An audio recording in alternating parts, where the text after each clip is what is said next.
This is just going to be a real quick, mostly unedited video for those skunk copy, RBC copy, cheap eBay manifolds for the K series engines. Because I couldn't find a lot of good information on them, at least. Yeah. Okay. So this is it after extensive modification because I didn't have the forethought to take a video beforehand. But like I said, I couldn't find a lot of good information on them. There's one video from DIY Mike there they cut one open, but that was the max peating rod ones, and I think they're a little bit different. I can't say for sure because I've never actually had one. So I bought this one, super cheap. I think it cost me like $170 or something Australian. And I wasn't really sure what to expect because I couldn't find a lot of good information on them. Like internally, people buy them, oh cool, chuck them on. Oh, they look great, you know, whatnot. So, this will be going on the engine dyno soon.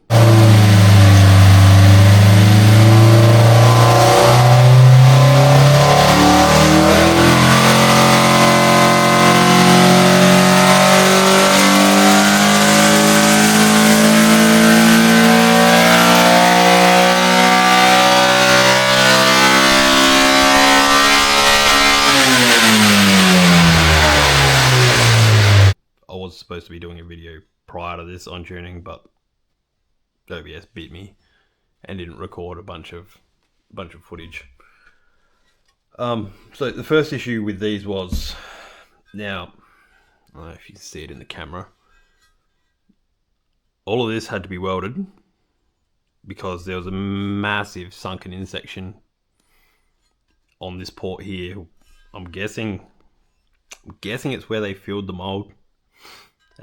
When you mold aluminum, as it calls, it shrinks, and usually it'll shrink closest to the fill area of the mold, so it'll pull down. I don't know if they didn't have enough aluminum in there or what. So the first issue was I had to weld this now and then reshape it,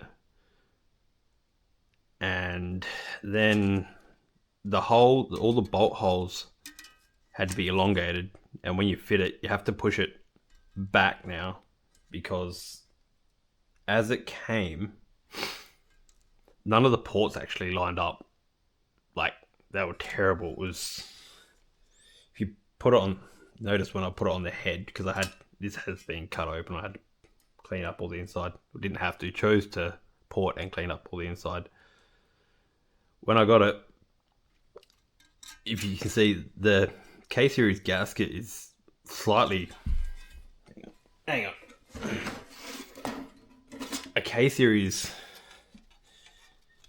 intake gasket, here we go, is actually slightly oversized to the head when you put it on, right? You still have this little bit of, you know, so if you get a manifold, don't port it to the gasket or you'll be oversized, and then as the air flows, it'll hit a lip, and well, we all know that's not great for airflow. If anything, you want the manifold to be slightly smaller than the actual port size. Okay. So the issue was, the biggest issue, or pain for me, I didn't mind having to weld it. That wasn't really a problem for me. But if you can't weld, that may be a bit of an issue. But so my first issue was that when you line up where the original bolt holes were, aside from not lining up with the studs super consistently, is that you have most of the ports, and this one especially was way out here because it's like as it called, the aluminium shrunk away. This one was way wrong and had a big divot in here. But the rest of the ports all were like shifted in the wrong direction.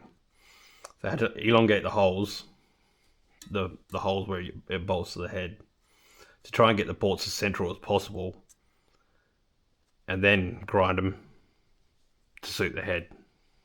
You know, not a super big deal, but also all the tops of these, as it came, are all oversized. So you have that lip here, and I really couldn't be bothered rewelding all of it. And just my logic being is that the air is going to flow through the port here, and this is just where the injector is. So hopefully the air is just going to flow through smoothly, and the lip up here, where there should just be dead air anyway, won't be a problem. But like I said, if you can't weld and you don't want to do a bunch of work, yeah, that's kind of a problem. That's not going to promote performance at all. Period. Now, were there any other real issues? Well, not apart from the fact that the castings are real dirty. Now, I don't know if you can see any. I might just have to put some photos.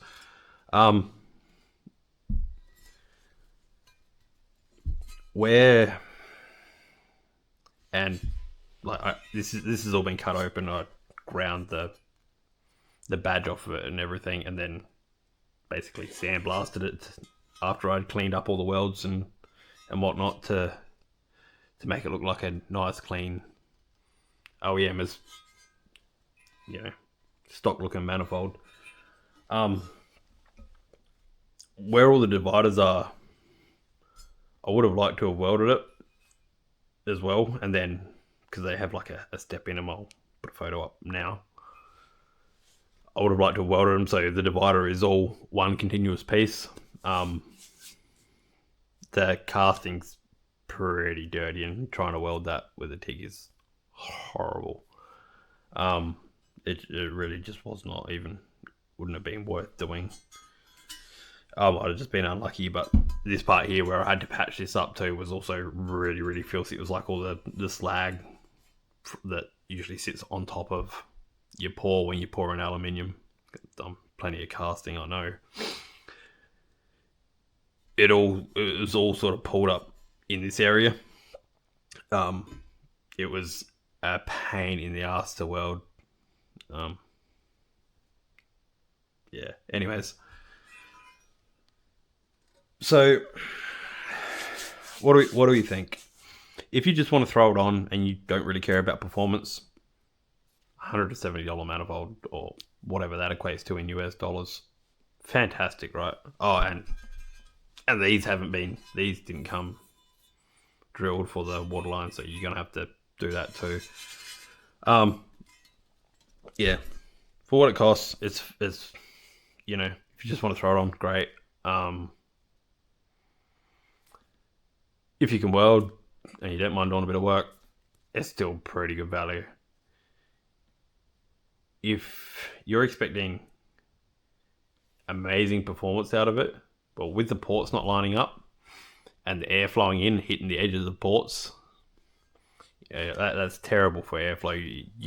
If anything, like I said, you're always going to want your manifold to be slightly under the port or port matched, where they line up perfectly. If at any point you've got air hitting a square edge, it's going to be terrible.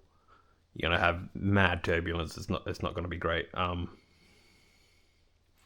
Yeah, if you can weld, you don't mind doing some work, awesome value, I guess. Oh, and from factory, they don't fit. If you're running the drive-by-wire type throttles, I know a lot of you Honda boys like to throw massive 70, 75 mil throttle bodies on engines that really don't need it, but if that's what makes you happy, go hard. Basically, from what I've had experience with engines, if you're not pulling vacuum on the intake, you're really not gonna gain any power. And the only time I've seen sort of, how do I put it? The only tests I've ever seen have been like 2 and 3 horsepower gains. And really, if you do enough pulls on a dyno, or if you do a few pulls, let the oil heat up, cool the water down and do another pull, like you basically say it's like run-to-run variance. If you're talking like 3 horsepower, 2 horsepower, yeah, I call bullshit. Um, if you're making a pull and you run her up through the rev range, and then you see on your in your ECU that you're starting to get vacuum whilst you're wide open, 100% you need a bigger throttle body. If you're running through your rev range and you're not seeing any more, if you're not seeing any vacuum as it's pulling, a bigger throttle body isn't going to do anything. It's just going to make your throttle feel more responsive. You got to get more air for less of a throttle opening, which makes them feel snappier. Yeah. Anyways, that's it.